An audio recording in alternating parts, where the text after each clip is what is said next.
Bismillahirrahmanirrahim. Assalamualaikum warahmatullahi wabarakatuh.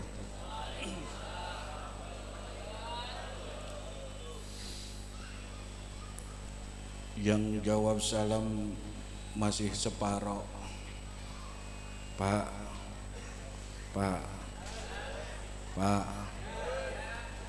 Assalamualaikum warahmatullahi wabarakatuh.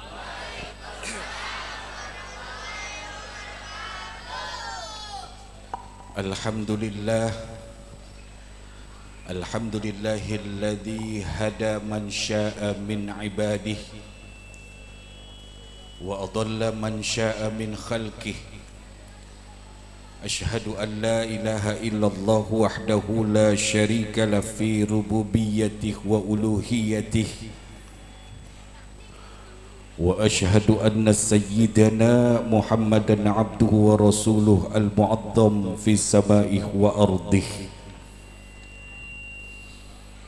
Allahumma salli wa sallim wa karrim wa barik ala sayyidina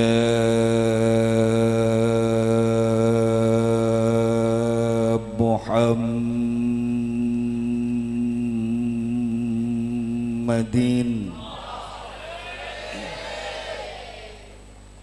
Ar-Ra'ufir Rahim bi ummatihi wa ala alihi wa ashabihi wa dhurriyyatihi wa itsba'ihi, amma ba'du. Yang terhormat dan yang saya muliakan kepada segenap para alim ulama, para kiai, para asatidz, habaib, khususnya yang mulia Habib Ali, semoga Allah panjangkan umurnya, Allah sehatkan beliau dan akan terus bersama kita untuk berbahagia atas kelahiran baginda Nabi besar Muhammad sallallahu alaihi wasallam. Dan juga wabil khusus kepada keluarga besar almarhum Kiai Haji Abdul Manan, yang Masya Allah seandainya beliau boleh berbicara maka tidak ada kebahagiaan yang lain kecuali bersyukur dan bersyukur kepada Allah Subhanahu wa ta'ala. Karena dari yang saya dengar, kiprah dan usaha almarhum ketika masih hidup ini Masya Allah, dan tidak mudah digapai oleh kebanyakan orang. Bahkan yang saya dengar infonya, alumnus sudah menjadi muballigh dan muballighah dan banyak yang berkiprah di masyarakat. Kita doakan semoga Allah Subhanahu wa ta'ala jadikan semua kebaikan ini terus mengalir kepada kubur almarhum.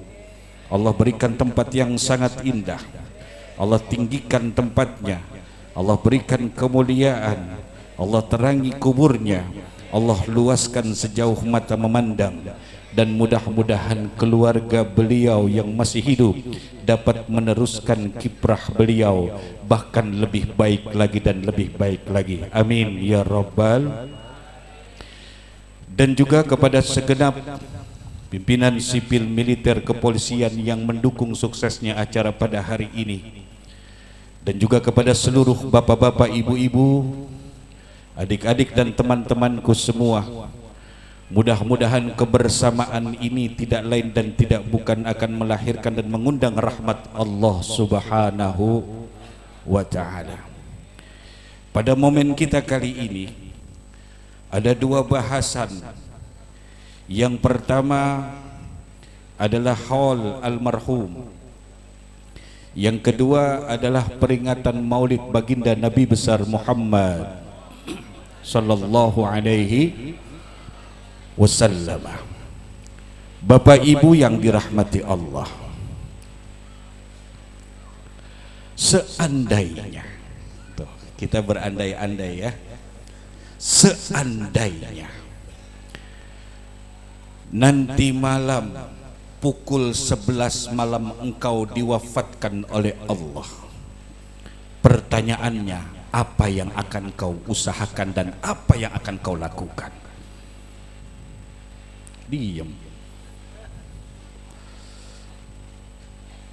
Seandainya meninggal nanti jam 11 malam, ente mau ngapain sekarang? Mau ngapain? Bingung kan? Karena itu diantara salah satu hikmah yang indah kematian itu merupakan misteri dan rahasia adalah Allah tidak mengabarkan kepada kalian tentang kapan kalian akan mati. Bayangkan kalau misal besok mati, pasti malam ini jadi orang soleh. Betul? Ibu-ibu, mana ibu-ibu?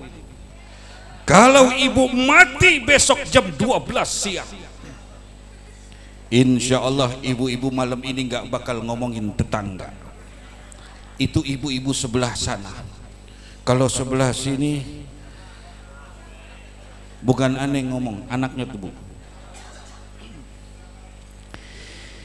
Di dalam Al-Quran Allah Subhanahu wa Ta'ala berfirman, Bismillahirrahmanirrahim. Rabbi laula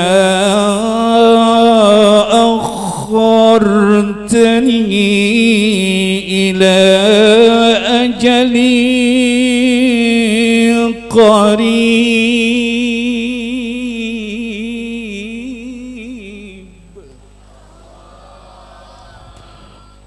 Wahai Tuhan, duhai Tuhan,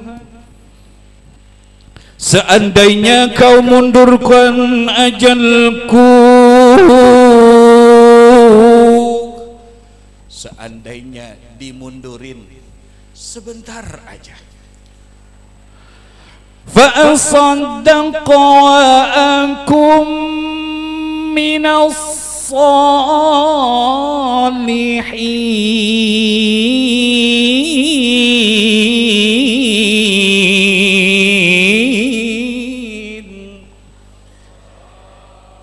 Janji, fa asaddaqa, aku akan bersedekah,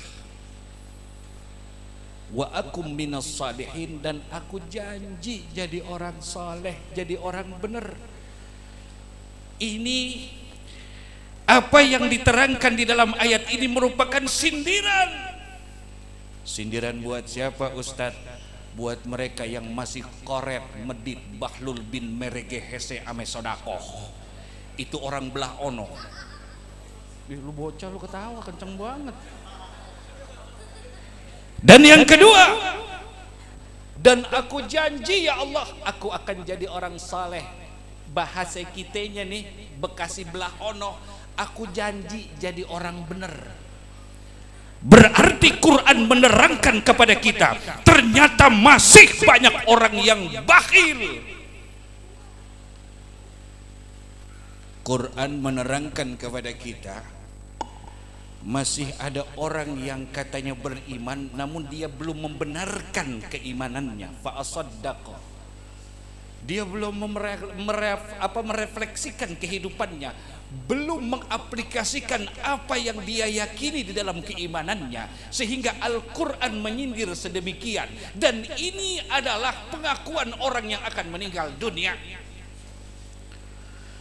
Orang yang mau meninggal biasanya kesadarannya semua kembali. Kenapa? Karena janji Allah sudah di depan mata.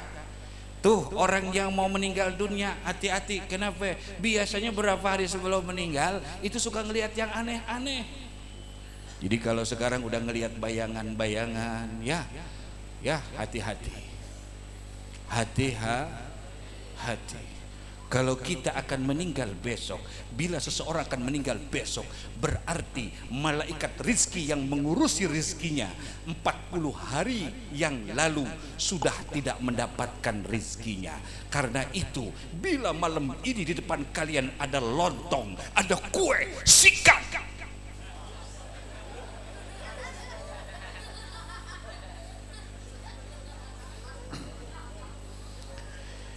Kenapa kok sampai Quran mengatakan demikian? Ternyata banyak orang yang mengaku benar namun amalnya tidak benar. Buktinya apa? Bangsa ini bukan lebih baik lagi, tapi makin panas di dalam.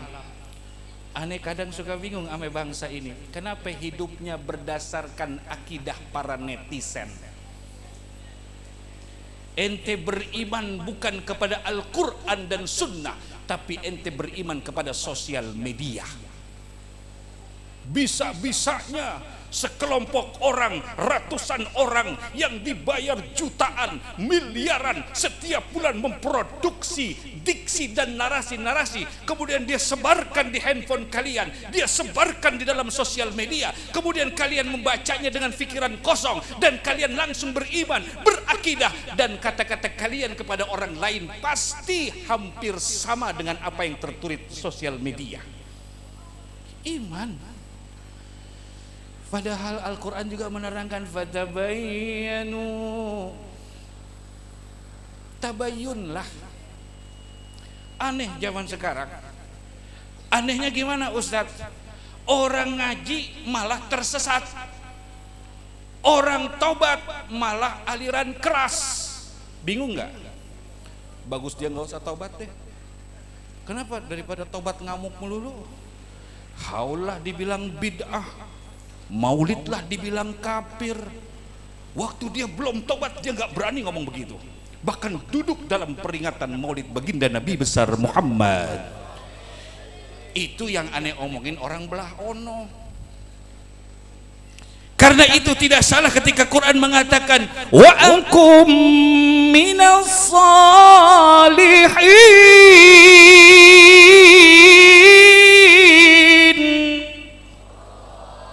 Aku janji ya Allah akan jadi orang saleh, akan membenarkan semua amalku, tapi mohon maaf waktu yang seandainya diberikan hanya sebentar saja. Karena itu Bapak Ibu yang dirahmati Allah, apalah arti ketaatan, apalah arti ibadah. Ternyata waktu yang dititipkan Allah kepada kita, itulah yang mampu membuktikan kita taat kepada Allah dan beribadah kepada Allah. Nah, inti masalahnya di sini. Yang aneh omongin ngerti nggak? Enggak, kadang mama iya tapi tanya, Bu ngerti nggak? Au, kata dia. Inti permasalahan manusia yang menyesal di penghujung kehidupannya sudah dituliskan oleh baginda Nabi besar Muhammad sallallahu alaihi wasallam dan diabadikan oleh para sahabat. Rasul pernah bersabda, singkat, padat, pendek. Apa kata Rasulullah? Min husni islamil mar'i tarkuhu ma la ya'nihi. Ini kalau santriwan santriwati pasti apal. Hadisnya pendek, singkat, gampang diapal. Namun yang berat dan dalam adalah maksud daripada hadis ini. Kenapa Rasul menerangkan tentang kebaikan seseorang, kebaikan beragama seseorang, kebaikan Islam seseorang? Itu bisa dilihat, bisa dinyatakan, bisa dibuktikan dengan apa? Dengan meninggalkan apa-apa yang tidak bermanfaat untuk dirinya. Catat. Biar nggak kebablasan, kasihan penceramah kedua. Ya. Apa-apa yang tidak bermanfaat buat atau bagi dirinya. Pertanyaannya begini. Ente setiap hari nge-WA, durasinya lebih lama main di WA atau lebih lama baca Quran? Nggak usah dijawab, gue juga tahu. Yang doyan PUBG, ML, Mobile Legend, Combat War 5, Experience Sniper, Mario Bros, bocah paling hafal dia. Itu kalau lagi main game mati, gua mati. Allahu Akbar, Allahu Akbar. Kira-kira pengaruh nggak? Lu ngaku lagi lu. Oke, ada yang sholat. Ustadz, kita sholat, kita tinggalin tuh handphone. Iya, lu sholat, tapi otak dan hati lu masih ada di game tadi. Gua kalah nih. Wah, padahal bentar lagi level 8 gua. Parah. Langsung tancap gas, gigi 5 sholatnya. Allahu Akbar, Allahu Akbar. Dia nerusin online lagi. Itu bocah anak belah ono. Belum lagi ketika orang bekerja di kantor sibuk dengan urusan dunia. Tapi kalau kita mau jujur, ternyata kehidupan duniawi, kesibukan duniawi ini masih jauh lebih banyak porsinya daripada mendekatkan diri kepada Allah, daripada membagi waktunya untuk Allah. Guru saya pernah ngomong gini, jujur aja Aswan, ente lebih banyak nyebut nama Allah atau lebih banyak nyebut nama makhluk? Aneh jawab, makhluk Kiai. Hari-hari yang keluar dari mulut ini makhluk, makhluk, urusan. Padahal aneh ngakunya cinta kepada Allah. Di dalam Nasaihul Ibad diterangkan bahwa bila engkau benar mencinta, maka lisanmu tidak luput daripada menyebut apa yang kau cintai.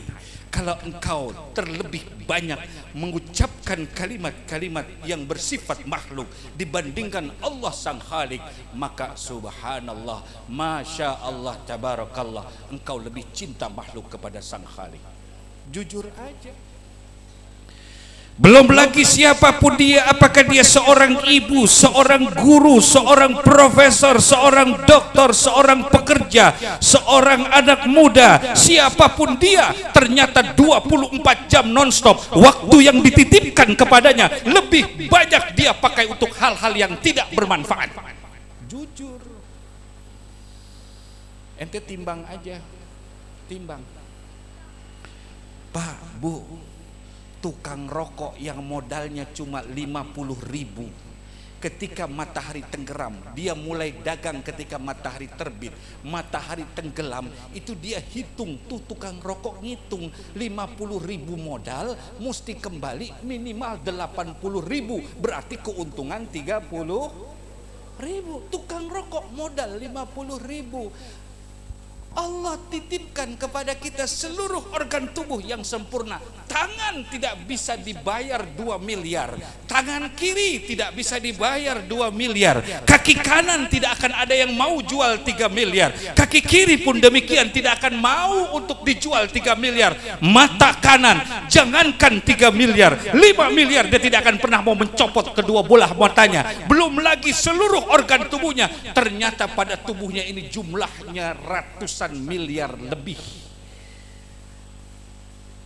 Terus pertanyaannya, dari mata kita terbuka min tulu'il fajri sampai ghurubi syamsi, terbenam matahari, apakah kau pernah menghitung dan menghisab amal? Ini yang membuat orang celaka dan menyesal di dalam kubur. Kenapa? Karena dia lebih banyak memakai waktu dan kesempatannya untuk hal-hal yang tidak bermanfaat. Berkenaan dengan hadis pendek tadi, ulama para mufassir mengatakan hal yang tidak bermanfaat itu adalah min qaulin wa fi'lin, dari perkataan dan perbuatan.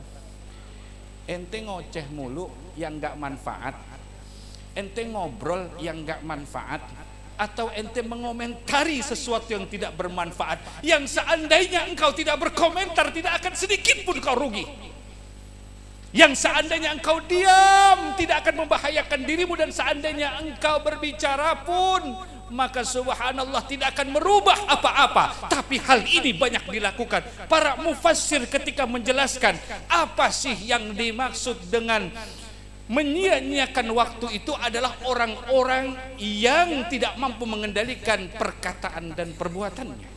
Dua, min qaulin wa fi'lin.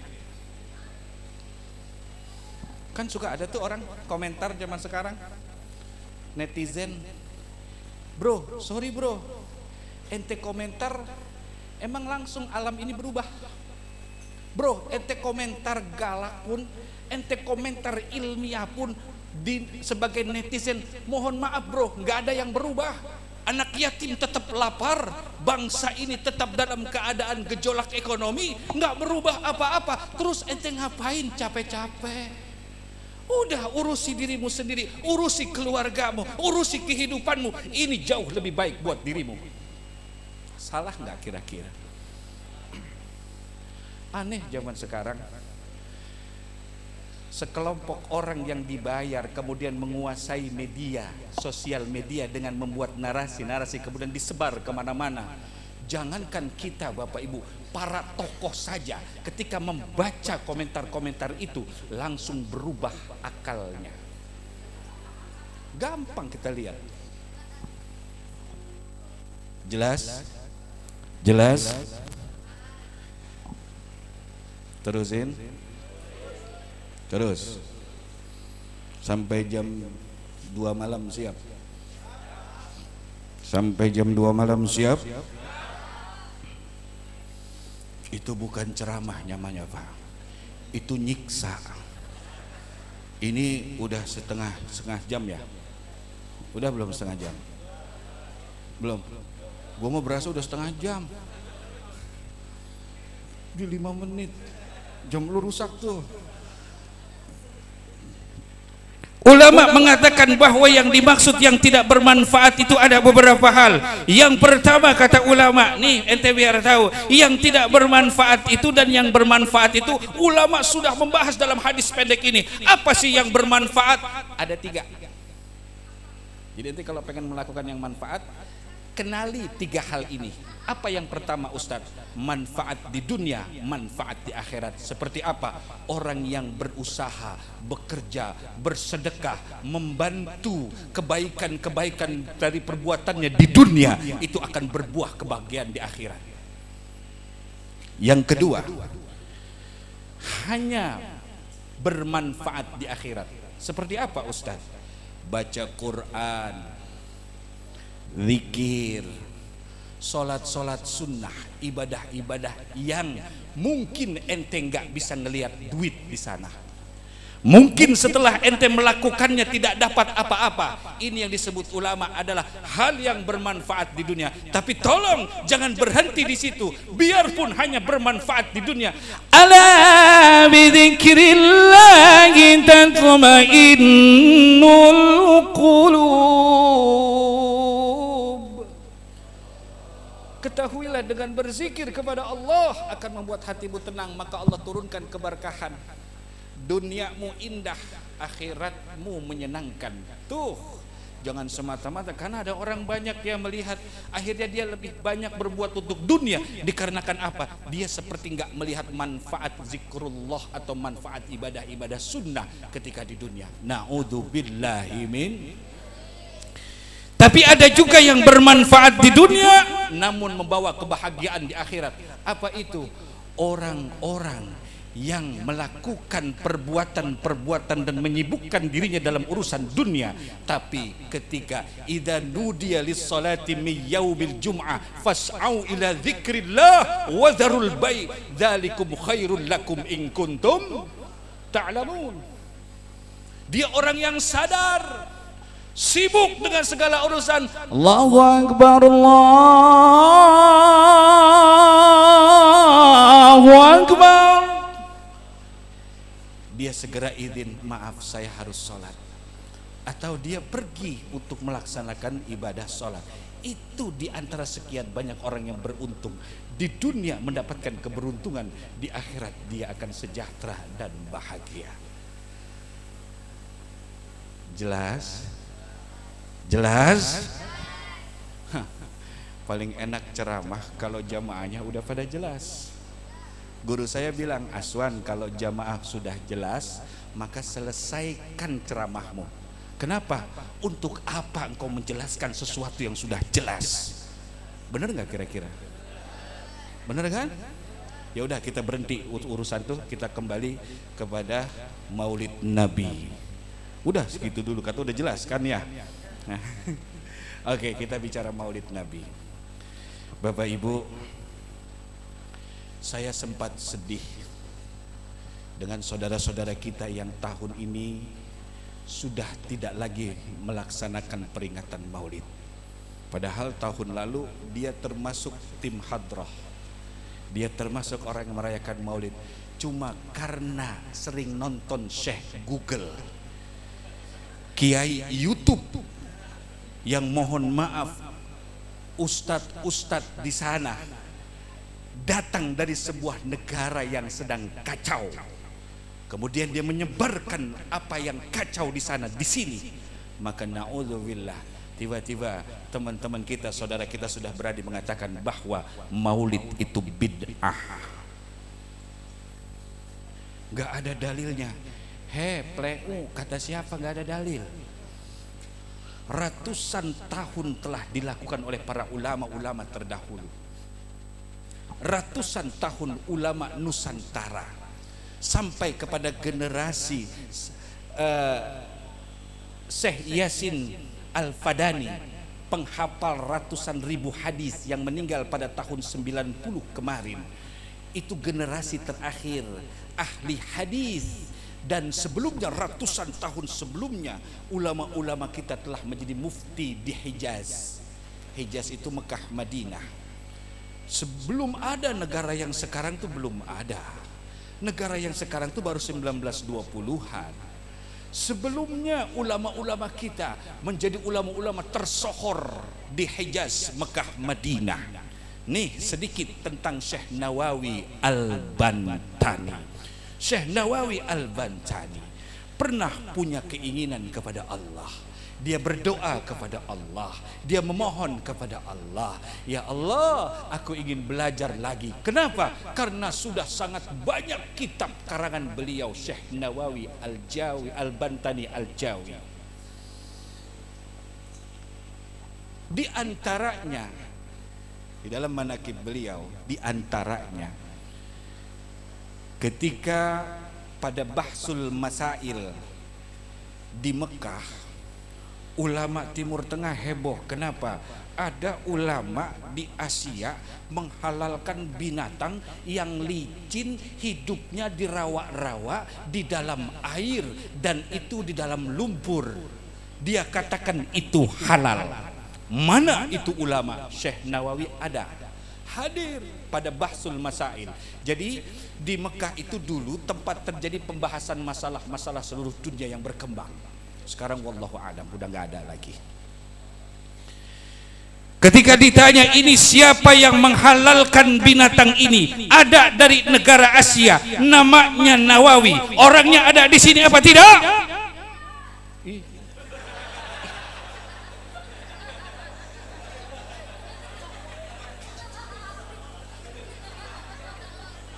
Bro, ini gue cerita waktu itu. Sekarang memang tidak.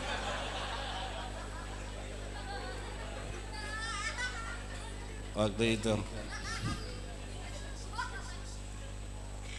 maju Syekh Nawawi dengan pakaian Nusantara. Saat itu nama kita belum Indonesia, Nusantara. Duduk. Oh, ini yang namanya Nawawi. Dia nggak tahu di depannya siapa.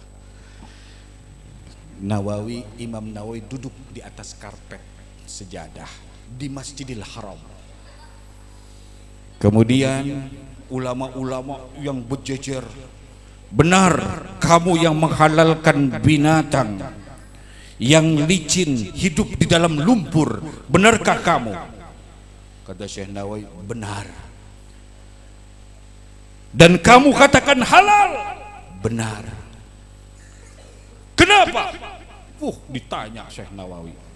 Syekh Nawawi jawabnya gampang. Apa kata beliau? Bro,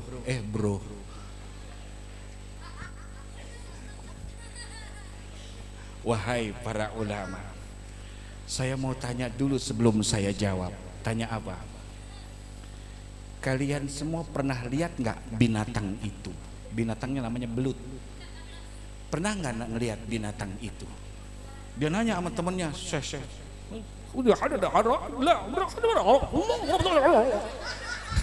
Enggak, kira-kira begitu gue mengarang. Ini namanya dramatisir keadaan. Ini zaman provokasi ya, dramatisir. Zaman sekarang hal yang kecil dilebarin, hal yang besar, hal yang tidak berarti jadi besar. Kenapa, Mak? Ada lembaran. Ditanya yang pojok, yang udeng-udengnya segede ban Vespa.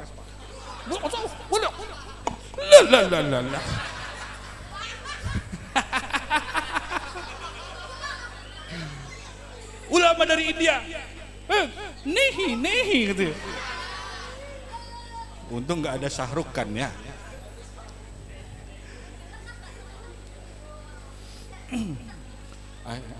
Aduh, udah. Akhirnya apa? Kata Syekh Nawawi, oh belum lihat ya? Belum. Baik.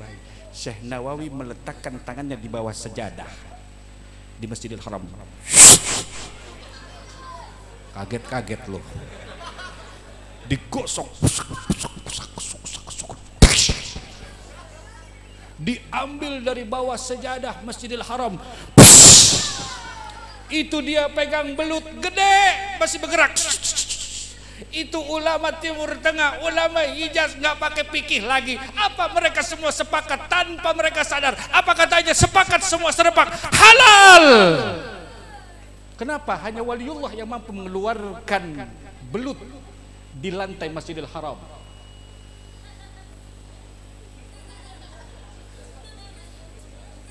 Udah segitu dulu deh ya. Ini menarik manaqib Syekh Nawawi Al-Bantani ya. Kita ini belakangan punya masalah kagum dengan maaf yang datang dari sana. Padahal ulama di sini, masya Allah, habaib, tarim, termasuk Habib Umar. Ketika ada santri dari Indonesia datang, beliau sempat tanya, tempo hari sempat tanya, ngapain kamu kemari? Mau belajar Habib. Dengan ketawaduan Habib Umar, apa kata beliau? Di Indonesia banyak ulama besar. Karena termasuk Habib Hasan Baharun Bangil punya sejarah yang tidak kalah dan tidak ringan kepada Habib Umar bin Hafiz. Mereka hormat dengan ulama Indonesia. Kok bisa-bisanya anak-anak kita bocah-bocah? Ya Rasulullah salam. Main dong bro, lu mah. Ayo, pegang. Cepet, abis ini bahas dikit, cabut gitu ya. Ya Rasulullah, ya Habiballah. Ikut ya. Ya Rasulullah, ya Habiballah, Muhammad ibni Abdillah, Muhammad ibni Abdillah, Muhammad ibni Abdillah, Muhammad ibni Abdillah. Ya Rasulullah, ya Habibullah, ya Rasulullah, ya Habibullah, Muhammad ibni Abdillah, Muhammad ibni Abdillah, Muhammad ibni Abdillah, Muhammad ibni Abdillah. Bushra lana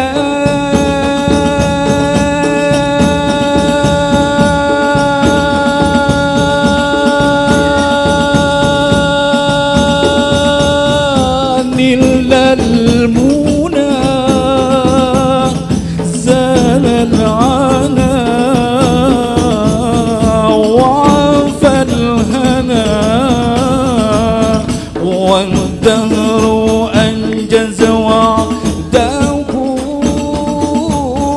والبشر أضحى لنا بشرى لنا إلا المنى زاد العنا وعبلها بشرى لنا نلنا المنى زال العلا وعبى الهنا قمرون قمر سيدنا النبي قمرون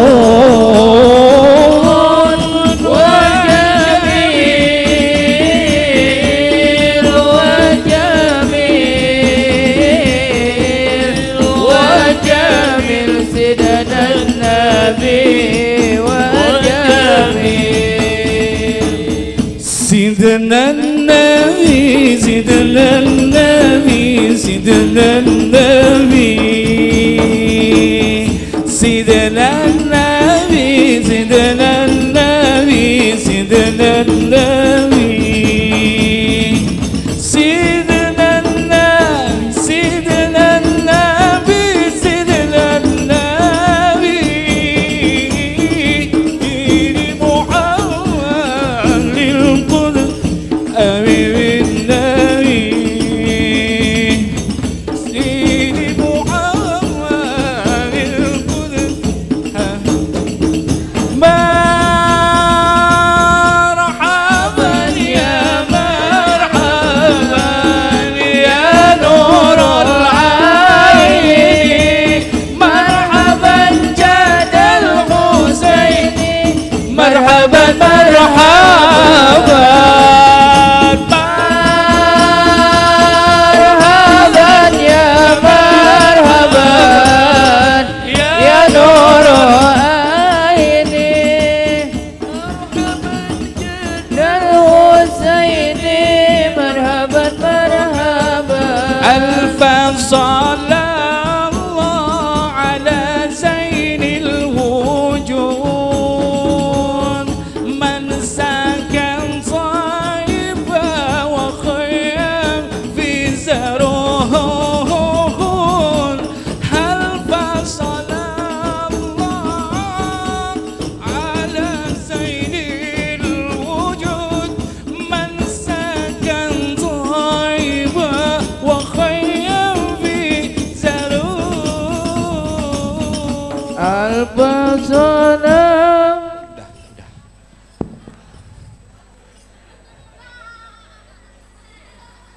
Nikmat sesuatu itu pas enak stop. Yang terakhir, Rasulullah Shallallahu Alaihi Wasallam pernah melaksanakan 2 kali akikah. Yang pertama dilakukan oleh kakeknya di saat usia 7 tahun, dan yang kedua di saat beliau telah dewasa. Secara fikih 2 kali akikah merupakan pertanyaan para ulama, tapi ini ada dalam hadis. Di dalam Sunan Baihaqi Kubra diterangkan di sana pada juz ke-9 halaman ke-300, bahkan pada hadis Rasul nomor 1836 itu mengisahkan tentang hal ini. Ibnu Hajar al-Asqalani beliau juga menerangkan dan berkomentar. Al-Hafiz Abu Syamash, guru daripada Imam Nawawi, pernah mengatakan bahwa maulid ini adalah satu yang indah, satu yang membahagiakan, satu yang menggembirakan, sebagai bentuk rasa syukur kalian kepada Allah. Bagaimana mungkin diharamkan kalian duduk di sini berzikir kepada Allah, kalian duduk di sini membaca Al-Quran, kalian duduk di sini mendengarkan nasihat-nasihat, kalian duduk di majlis ini kalian berdoa kepada Allah, bahkan ada yang meneteskan air mata mengingat keadaan dan mengingat bagaimana perjuangan baginda Nabi besar Muhammad sallallahu alaihi wasallam. Kemudian kalian makan bersama. Subhanallah. Malik Mudaffar, beliau adalah orang yang mencetuskan peringatan Maulid, bukan kelompok-kelompok yang dituduhkan seperti sekarang sedang ramai. Kelompok sekarang, hati-hati nyebut 2 kelompok ini. Kenapa? Saya pernah dihantam, padahal yang nggak hantam kelompok kita juga. Aneh bukan? Saya harus jelaskan karena ini Maulid. Karena ini Maulid harus dijelaskan. Ada 2 kelompok yang membuat dunia ini selalu berperang. musuh bebuyutan. Mereka datang ke Indonesia mencari pendukung. Kemudian suatu saat bila dua-duanya sudah besar, maka berperang seperti di Timur Tengah. Naudzubillahi min dzalik. Jangan. Saya teringat pada tahun 570 Masehi, di saat Rasul belum dilahirkan, kekeringan melanda kota Mekah. Buka surah Nabawi. Kekeringan melanda kota Mekah, sedemikian panas, tidak turun hujan. Menjelang lahirnya baginda Nabi besar Muhammad, Allah turunkan hujan yang deras, dibuat sejuk kota Mekah. Ini terjadi bangsa kita, negara kita Indonesia, sekian bulan dalam kekeringan, panas, bahkan sampai 40 derajat lebih panas. Di antara salah satu provinsi bangsa ini, subhanallah, menjelang peringatan Maulid, masuk kepada bulan Rabiul Awal, Allah turunkan hujan. Nikmat Tuhan mana lagi yang kau dustakan? Kalau bukan karena keagungan baginda Nabi besar Muhammad sallallahu alaihi wasallam, maka hujan tidak akan turun. Mudah-mudahan bermanfaat. Mohon maaf atas segala kekurangan. Wallahul muwaffiq ila aqwamit thoriq. Assalamualaikum warahmatullahi wabarakatuh.